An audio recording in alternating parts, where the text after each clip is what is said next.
Yeah, welcome everybody. So I have the great pleasure to talk about pop education. We need much more pop in life, much more popular stuff, much more fun. And so I want to talk about a vision of a participatory, open and progressive transformation of our educational system. So what is this pop vision about? It's the first thing that's already in place and should be launched to the classroom. It's tools and processes for individual learning in mixed classes. You know about all these great pieces of technology that allow for an individual learning based on your own kind of skills and on your own kind of speed and learning. So just use those tools and processes for individual learning in classes. Second thing, we need to train our children in digital skills for participating in today's society, for better future jobs and for critical reflection of technology. We all know, as we are here at the Hub conference, there are tons of wonderful jobs out there that are based on digital skills, so why don't we teach our school children for this kind of future?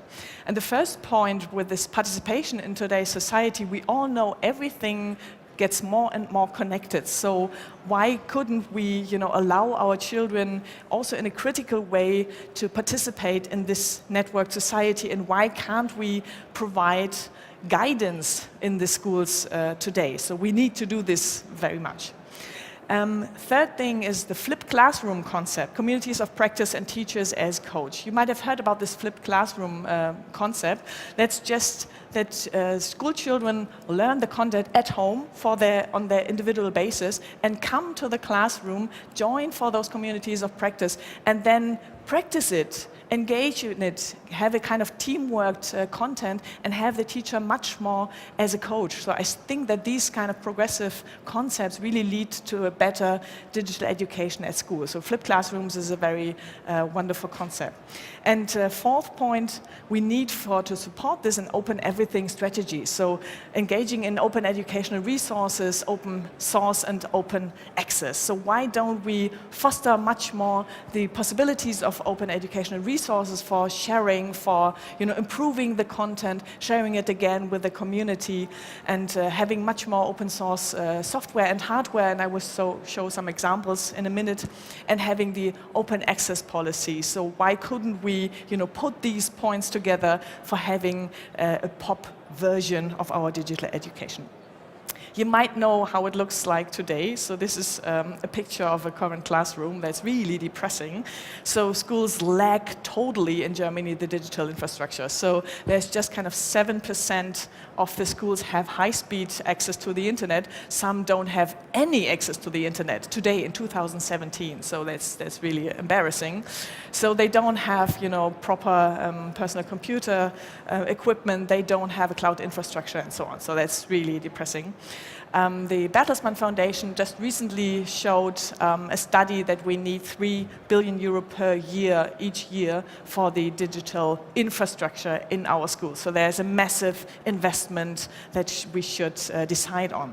So we have very poor professional training for the teachers, and they really, they stand there and say, how should I cope with the digital revolution? I don't know how to do it, and they don't have the professional training. So it's not their fault, but they need this kind of opportunity to get the best training. We also need we have now a lack of strong political push towards digital education, and I really wonder why. So I hope that now the next coalition negotiations will put much more pressure on digital education, because I don't feel that there's a really strong will. And after my presentation, there will be a panel with politicians, and we can ask them, is there enough political will and push towards digital education? And last point, regulated processes slow down the transformation extremely. I don't know whether you ever worked with schools, for example, and with this public so-called Beschaffungsprozess. That's horrible. So this is just a total mess, and it takes years. So, you start to have maybe the idea to provide digital education, then you have to write a concept paper and, talk about it in your federal country, and you have different stakeholders who are responsible for it. You have different ones for the professional training, and the other ones are for the digital infrastructure, so it's totally messy. And then on top of it, you have the federalismus, and that makes, that's the end of all the stories. And so this is why it takes like 5 years until you can have a computer in the classrooms. And this is far too slow and far too long. So I think we don't like the insights, but we have to put it into practice now, and we have to start today.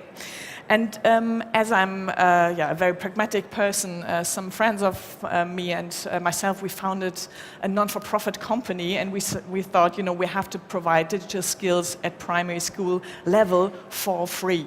And that's kind of a year ago, where we invented the digital microcontroller, the Calliope Mini, that's the one.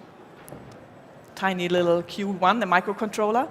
And already Site Online was writing that this might revolutionize the scholar system and the educational system. And our aim was a year ago to provide every school children at 3rd grade for free with this kind of little microcontroller, with the educational material, with the teaching material, and also with the professional training for the teachers. So very ambitious goal, and we were collecting funding from different partners, from foundations, from big companies, to give this for free to school children. And now we are pretty far. So this little microcontroller is produced as an open source hardware in Berlin, so with a local partner. It's kind of pretty much high tech, so it has got very nice little setup of hardware components on it. It's programmable also via an app. It has different editors, and it's all, as I said, open source. So that was our goal, and we are providing now, so for today, 25,000 of those hardware components for school children, and the next 25,000 are in the process of making now. And you can use it in every kind of school subject, so in maths or in the arts or in sports or whatever.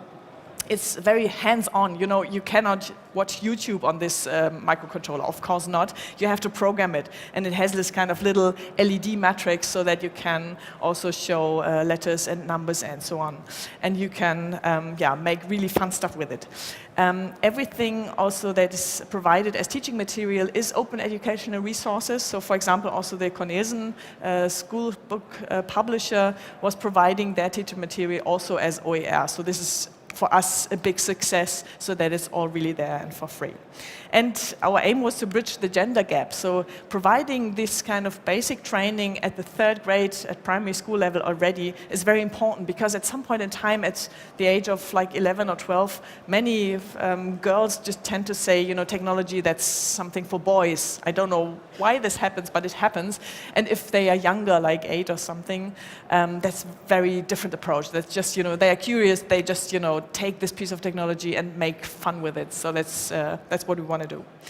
That's a screenshot from the material, and on the bottom left you see the editor. So it's a visual-based coding language based on Scratch and JavaScript, so very easy to program. So everybody of you also can learn to code with that one. So the rollout, as I said, started in nearly all federal states of Germany now. We provide professional training with Fraunhofer, Open Roberta, with the app camps, with Code Your Life and other partners. We have different materials, and you should definitely go to YouTube and follow Miss Henny Penny. Miss Henny Penny is 8 years old, and she's providing tutorials via YouTube how to program this kind of little Calliope. So this is really amazing what she does. And so we are providing for usually for 100 primary schools in each federal state as the first step, and we are also in some international countries already.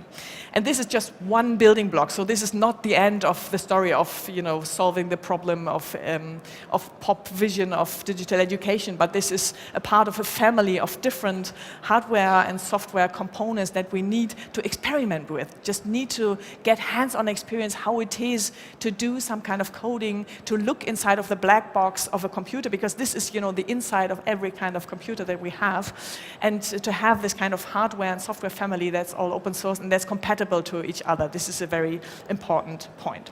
So let's put our pop-up vision into practice. So how can we have this participatory, open and progressive transformation of our educational system?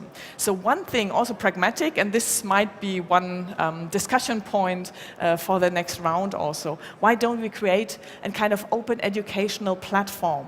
So sharing the different kinds of experiences, tools and resources for our future education system. So in an open education or in an open innovation process, as you all might be familiar with from your different backgrounds, so why don't we just share the best practice examples, our experiences? Why don't we create this kind of open platform and share the different sources and the different maybe also services that we might use at schools? So this would be quite nice.